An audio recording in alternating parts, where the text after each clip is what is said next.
So let's start with Professor Kaku. Professor Kaku, you've been a leading forecaster of technology for most of your career. What do you think about the digital revolution that we've seen so far? Where is it going, and how might it interact with other forms of technological revolution in science, such as biotechnology?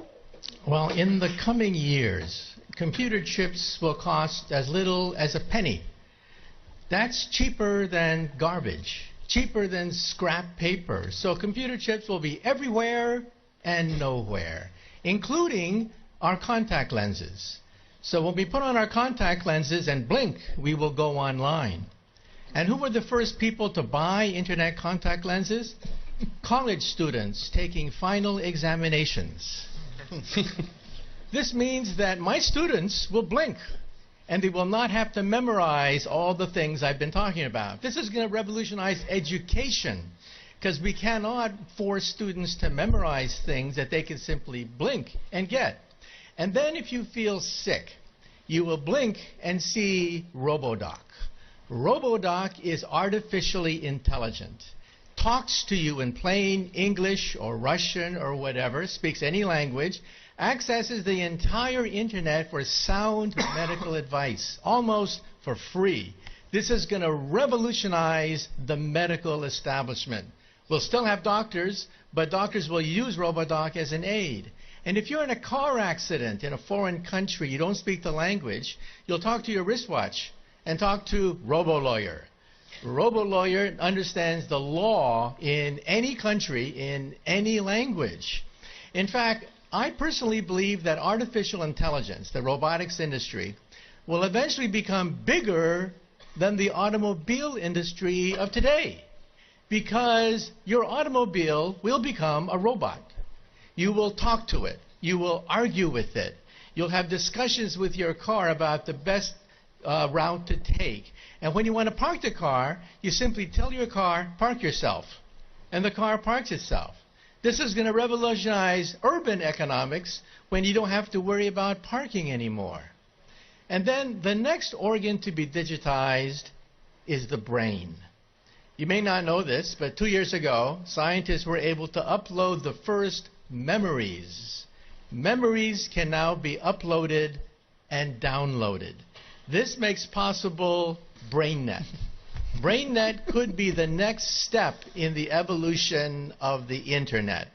Instead of zeros and ones, instead of text, you'll put emotions, feelings, sensations, memories. Teenagers will go crazy. Teenagers put happy faces at the end of every sentence. Why bother to do that when you can put the emotion of your first dance, your first kiss, your first whatever, right there on the internet? And so in the future, when you walk into a room, you will mentally command the internet. You'll take dictation mentally. You'll turn things on, turn things off, communicate with other people. People will think of you as a wizard of some sort, mentally communicating with everything around you. That's BrainNet. And then biotech is being digitized now. We can create a human body shop.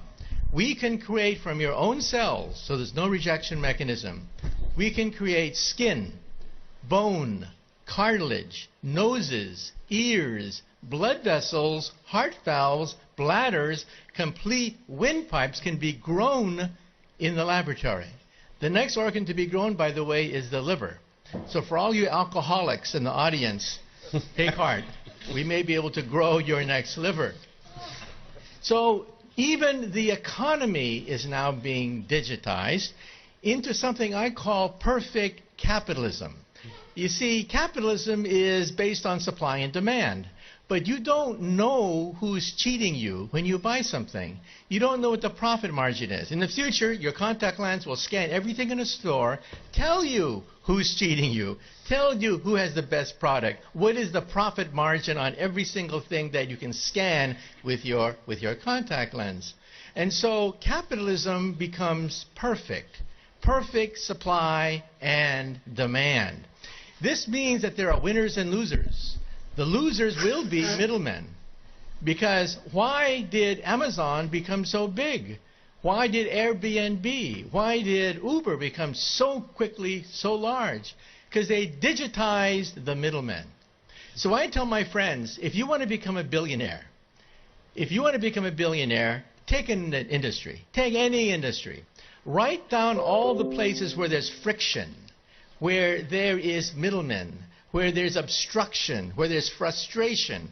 List all the places in any industry, digitize it, and you too could become another Amazon founder. Thank you, Professor.